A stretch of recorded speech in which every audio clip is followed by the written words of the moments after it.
નમો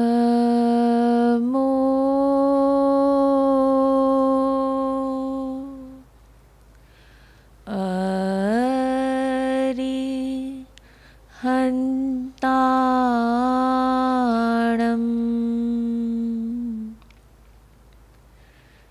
નમો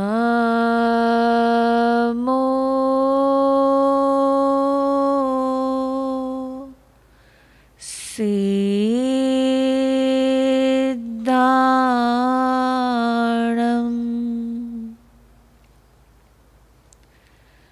નમો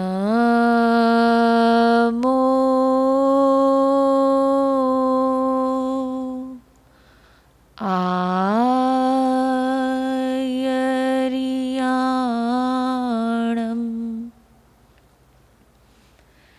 નમો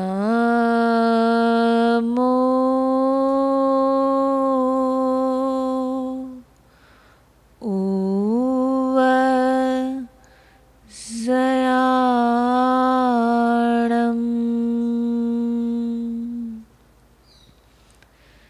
નમો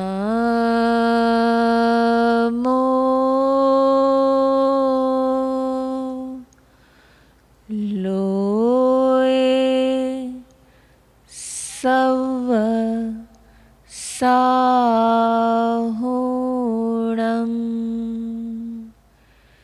એસો પંચનમોકારો serve પાવપણાસણો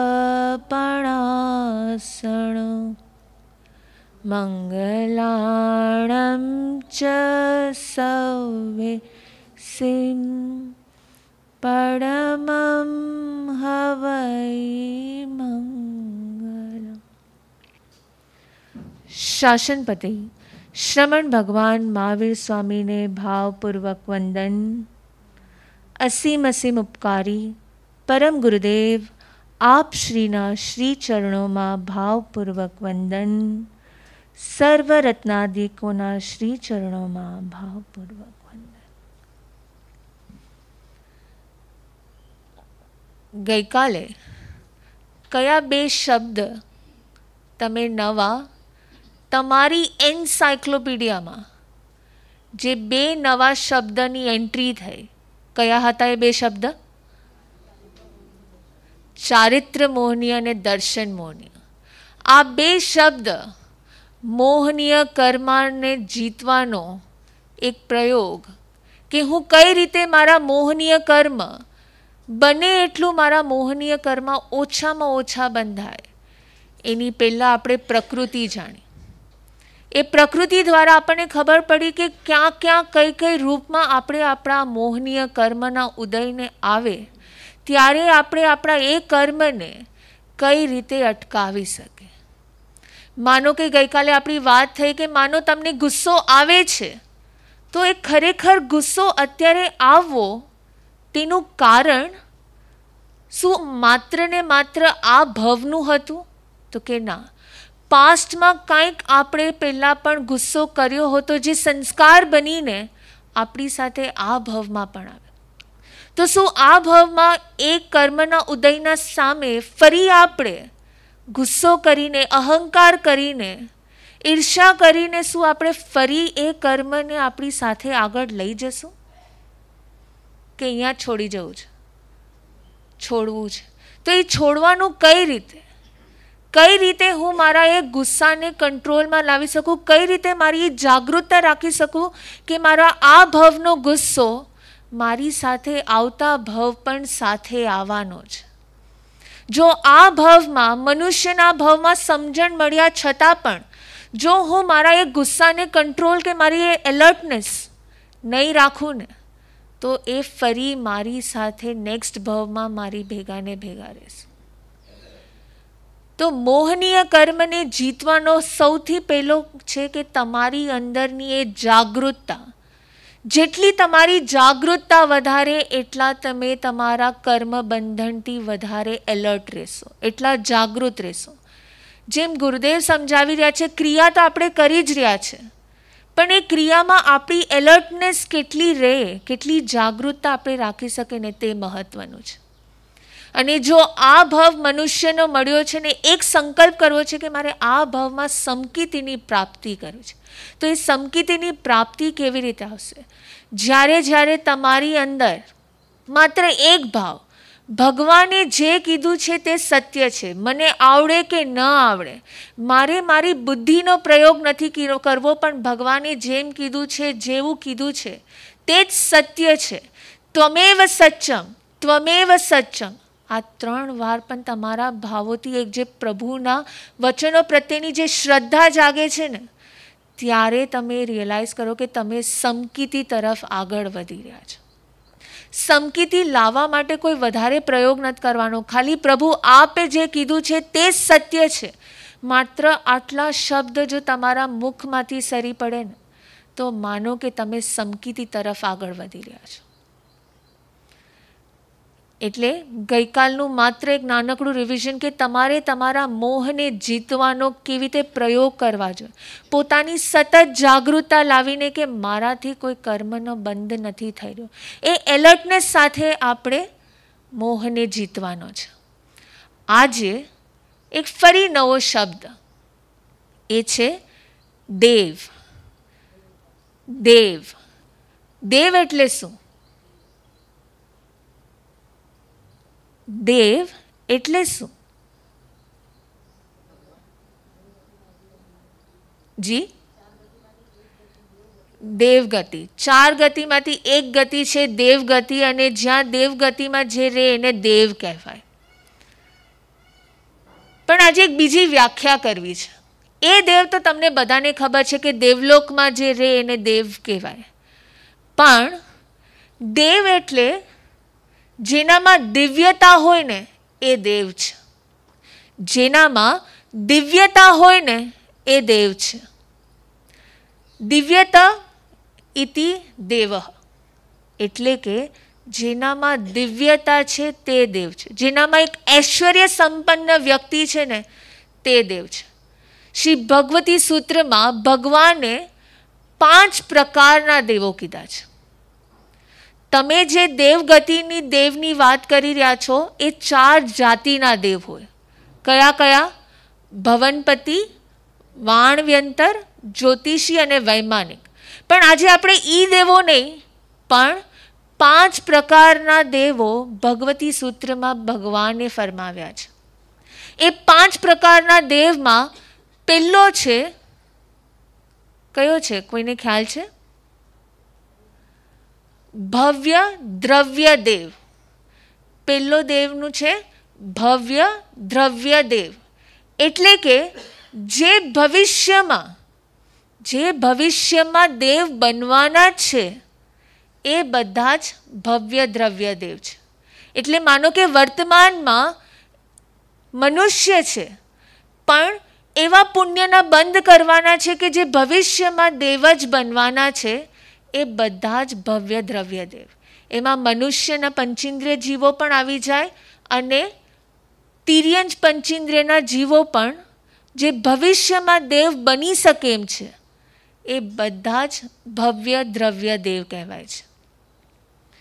બીજી category છે નરદેવ.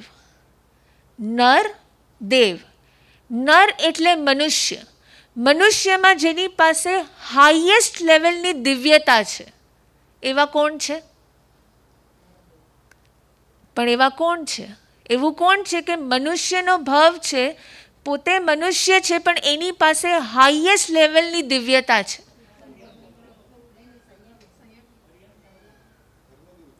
ધર્મગુરુ, સંયમી. વિચારો, મનુષ્ય છે અને હાઈએસ્ટ લેવલની દિવ્યતા છે. થોડા દિવસ પહેલા જ તમે એના બારામાં બહુ બધું વિસ્તારથી તમે સમજ્યા છો. ચક્રવર્તી. ચક્રવર્તીને નરદેવ કહેવાય છે, જે 6 ખંડના અધિપતિ, 14 રત્નના ધારક, એવા ચક્રવર્તીને નરદેવ કહેવાય છે. કેમ નરદેવ કહેવાય છે? કેમ કે એને મનુષ્ય ભાવમાં પણ એ દિવ્યતાને પ્રાપ્ત કરી છે. અહીંયા આપણે દેવોની જાતિઓમાં આપણે હંમેશા કે જેની પાસે રિદ્ધિ હોય, સંપન્ન પૂર્ણ રીતે, જેની પાસે સુખી સુખ હોય, પણ અહીંયા આપણે 5 પ્રકારમાં તેની દિવ્યતાનું વર્ણનથી આ દેવોને અલગ અલગ રીતે ભાગાકાર કરવામાં આવ્યા છે કે કઈ રીતની એની દિવ્યતા છે કે એક નરદેવ, એક ચક્રવર્તી જેની પાસે સંપૂર્ણ, જે દેવો પાસે છે એવું સંપૂર્ણ સુખ, સંપૂર્ણ સમૃદ્ધિ અને સંપૂર્ણ દિવ્યતા એની પાસે છે. તો બીજી કેટેગરીમાં આવે છે નરદેવની, જે ચક્રવર્તી છે. અને તમે બધાએ જ હમણાં સમજ્યું છે કે ચક્રવર્તી પાસે શું હોય, અને જો ચક્રવર્તી સંયમ અંગીકાર કરે તો એ ક્યાં જઈ શકે? ક્યાં જઈ શકે? અગર જો ચક્રવર્તી બધું જ એની સમૃદ્ધિની દિવ્યતાને છોડીને કાં વૈમાનિક દેવોમાં જઈ શકે, કાં મોક્ષમાં પણ જઈ શકે, અને જો તે સંયમ અંગીકાર નથી કરતા તો એ ક્યાં જાય છે? નરકમાં જાય છે. તો આ હતા સેકન્ડ કેટેગરીના દેવ, જે છે નરદેવ. ત્રીજા એટલે કે ધર્મદેવ. કોણ આવે ધર્મદેવમાં? શું લાગે છે તમને? કોણ હશે ધર્મદેવમાં? ધર્મગુરુ. પછી જેટલા પણ સાધુ સંતો છે ને, એ બધા જ ધર્મદેવની કેટેગરીમાં આવે છે, જેને 5 મહાવ્રતનું પાલન કરી રહ્યા છે, જે 5 સમતી 3 ગુપ્તી સહિત જે છકાઈના જીવોની હિંસાને અહિંસાપૂર્વક જેનું પાલન કરી રહ્યા છે ને, એ બધા જ ધર્મદેવ છે. 4th કેટેગરી એ છે દેવાધિદેવ. આ શબ્દ તમે બધાએ ઘણી બધી વાર સાંભળ્યું છે. દેવાધિદેવ કોના માટે પ્રયોગ કરવામાં આવે? અરિહંત ભગવાનને, તીર્થંકર ભગવાનને, જે દેવોના પણ દેવ છે એવા તીર્થંકર ભગવાનને દેવાધિદેવની ઉપમા આપવામાં આવી છે. તો 4th કેટેગરી આવે છે તીર્થંકર દેવની, જે દેવાધિદેવ છે. 5th કેટેગરી એ છે ભાવદેવ. ભાવદેવ એટલે કોણ હશે?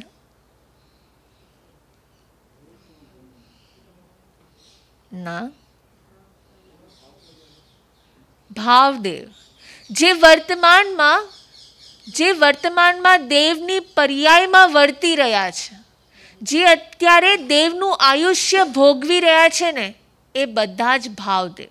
એટલે તમારી જે દેવોની જાતિ આપણે 4 કહીએ છીએ, એ બધા જ ભાવદેવ છે. અત્યાર સુધી આપણને એટલી જ ખબર હતી કે જે દેવલોકના દેવો હોય એ જ દેવ છે. એ તો છે, બધા જ ભાવદેવ કહેવાય છે, કેમ કે વર્તમાનમાં તે દેવની પર્યાયમાં વર્તી રહ્યા છે, દેવનું આયુષ્ય ભોગવી રહ્યા છે. પણ માત્ર તે નહીં, પણ ભગવાને ભગવતી સૂત્રમાં આ 5 પ્રકારના દેવો કીધા છે. અને જે આ ભાવદેવ છે, કોણ હોય આ ભાવદેવ? જે વર્તમાનમાં દેવની પર્યાયમાં છે, શું હોય એમની પાસે? શું તેઓ સમકિતી હોય કે મિથ્યાત્વી હોય? સમકિતી ન હોય? જરૂરી નથી કે તેઓ સમકિતી જ હોય કે ખાલી મિથ્યાત્વી હોય. તેઓ સમકિતી પણ હોઈ શકે છે અને મિથ્યાત્વી પણ હોઈ શકે છે. પણ સમકિતી હોવા છતાં તેઓ ક્યારે ચારિત્રનું પાલન ન કરી શકે, તેઓ ક્યારે આચરણમાં ન મૂકી શકે ધર્મ. તેઓ પ્રભુના દર્શન કરવા પણ જાય, પણ છતાં તેઓ ક્યારે સંયમ અંગીકાર નથી કરી શકતા. કેમ નથી કરી શકતા? દેવલોકમાં છે નહીં, પણ એમ કેમ નથી? કર્મની નિર્જરા, બરાબર છે, કર્મની નિર્જરા નથી થતી, પણ કેમ નથી કરી શકતા? આપણે સાંભળ્યું છે ઘણું કે દેવલોક ક્યારે ધર્મ ન કરે, તપસ્યા ન કરી શકે, કાંઈ ન કરી શકે. કેમ નથી કરી શકતા?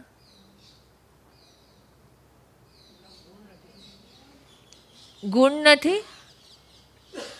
પણ એ ગુણ પણ કેમ નથી લોકોમાં? એવું શું છે કે એ લોકો આચરણમાં નથી મૂકી શકતા? સંસ્કાર નથી? distracted? Of course they do, but why do they get distracted? What is the reason of their destruction? ભોગ વિલાસ સુખ બધું જ છે ત્યાં, છતાં કેમ નથી કરી શકતા? ભાવ નથી જાગતા. કેમ ભાવ નથી જાગતા? લિંક કરો. તમે આટલા દિવસોથી જે બધું ભણી રહ્યા છો, નવા નવા શબ્દ તમે જે અંદર ગ્રહણ કરી રહ્યા છો, એનાથી જ એની અનુપ્રેક્ષા નથી. ઓકે, કેમ ન બની શકે? કેમ ન ભાવ જાગે? પચકાણ ગ્રહણ નથી કરતા. કેમ નથી ગ્રહણ કરી શકતા? ના. ઓકે, પણ કેમ નથી કરી શકતા? ગુરુનો સંયોગ ન થયો હોય. ગુરુનો સંયોગ ન થયો, ત્યાં ગુરુ જ નથી. કેમ નથી કરી? કરો કરો, વિચારો. ગઈકાલે તમે લોકોએ 4 શબ્દ નવા ગ્રહણ કર્યા હતા. કયા હતા એ 4 શબ્દ? આદિ ના, દર્શન મોહનીય નહીં, નહીં. તમે નજીક છો પણ, કારણ કે એ લોકોનો કશાયનો ઉદય છે, અપ્રત્યાખ્યાનીનો ઉદય ચાલી રહ્યો છે. ગઈકાલે આપણે વાત કરી હતી 4 પ્રકારના કશાયમાં: અનંતાનુબંધી કશાય, અપ્રત્યાખ્યાની કશાય, પ્રત્યાખ્યાની કશાય અને સંજ્વલન કશાય. કારણ કે અપ્રત્યાખ્યાની મોહનીયનો ઉદય ચાલી રહ્યો છે, જેના કારણે એવો અલ્પ માત્રમાં પણ કોઈ પચકાણ ગ્રહણ નથી કરી શકતા.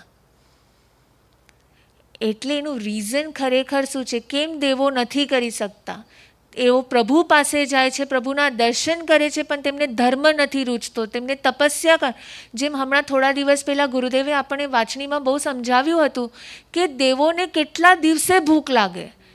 કેમ એવું બને છે? છતાં એ લોકોને તપસ્યાના ભાવ નથી થતા, કારણ કે એમનો અપ્રત્યાખ્યાનીનો ઉદય ચાલે છે. તો ભાવદેવ શું કરે છે? આપણે એટલા આપણા માટે આ ધન્ય પળ મળી છે કે આપણને મનુષ્યનો ભાવ મળ્યો, ધર્મ મળ્યો, અને આપણે આપણા ધર્મના સંસ્કાર એવા આ ભાવમાં દ્રઢ કરી દેવા છે કે કદાચ પુણ્યના કારણે તમારો આવતો ભાવ દેવલોકનો હોઈ શકે.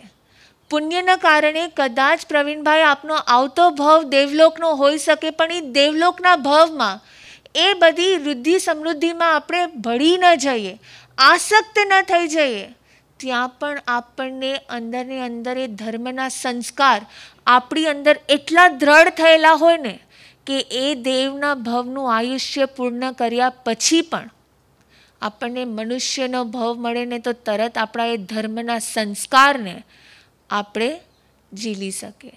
માટે આ મનુષ્ય ભવમાં તમને આ આસન, મુપતિ, રજોરણ, પ્રભુના વચનો એને એટલા તમારા દ્રઢ સંસ્કાર બનાવી લ્યો કે તમારી અંદર એ સંસ્કાર એટલા ડીપ અંદર ઉતરેલા હોય કે તમને કદાચ દેવલોકનો ભાવ પણ મળી જાય ને તો તમે તે આસક્ત ન થઈ જાઓ. પુણ્યના કારણે દેવલોકનો ભાવ મળી જાય, પણ આપણે તેમાં આસક્ત ન બની જાય ને એનું ધ્યાન આપણે આ ભવના સંસ્કાર કરવાના છે. અને જ્યાં સુધી આ સંસ્કાર દ્રઢ નથી થતા તો આવતા ભવમાં ફરી આપણે એ સુખમાં ભળી જશું. પણ આપણે સુખને નહીં પણ સત્યની ખોજ કરવાની છે. સાધક ખરેખર એ જ હોય જે સુખની પાછળ નહીં પણ એ સત્યની પાછળ દોડ મૂકે. માત્રે જ આપણે આપણા આ દર્શન મોહનીય કર્મને જેટલું બને એટલું દૂર કરવાનો પ્રયત્ન કરવો છે.